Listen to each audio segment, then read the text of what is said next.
Tahukah kamu, berdasarkan data Worldometers, Indonesia saat ini memiliki jumlah penduduk sebanyak 269 juta jiwa atau 3,49% dari total populasi dunia. Indonesia berada di peringkat keempat negara berpenduduk terbanyak di dunia setelah Tiongkok 1,4 miliar jiwa, India 1,3 miliar jiwa, dan Amerika Serikat 328 juta jiwa. Asosiasi Penyelenggara Jasa Internet Indonesia atau APJII merilis survei penetrasi dan perilaku pengguna internet tahun 2018.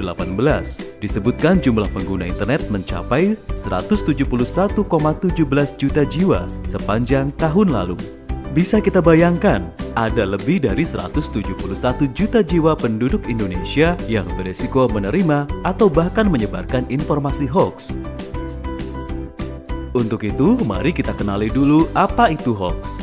Hoax adalah kabar, informasi, berita palsu atau bohong.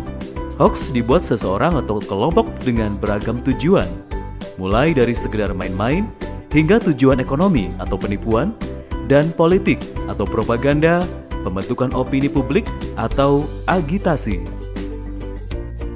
Apa saja ciri-ciri berita hoax? Pertama, didistribusikan via email atau media sosial karena efeknya lebih besar. Kedua, berisi pesan yang membuat cemas dan panik para pembacanya. Ketiga, diakhiri dengan himbauan agar si pembaca segera meneruskan warning tersebut ke forum yang lebih luas. Keempat, biasanya pengirim awal hoax ini tidak diketahui identitasnya. Bagaimana langkah kita menghindari hoax? Pertama, cek sumber berita. Pastikan informasi yang didapat berasal dari sumber berita yang kredibel.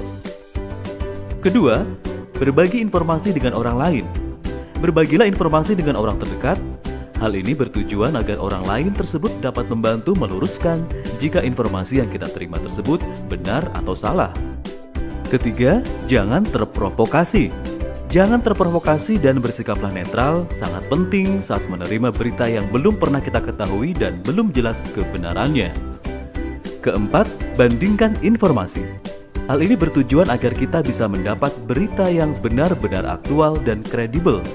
Kelima, perbanyak membaca referensi.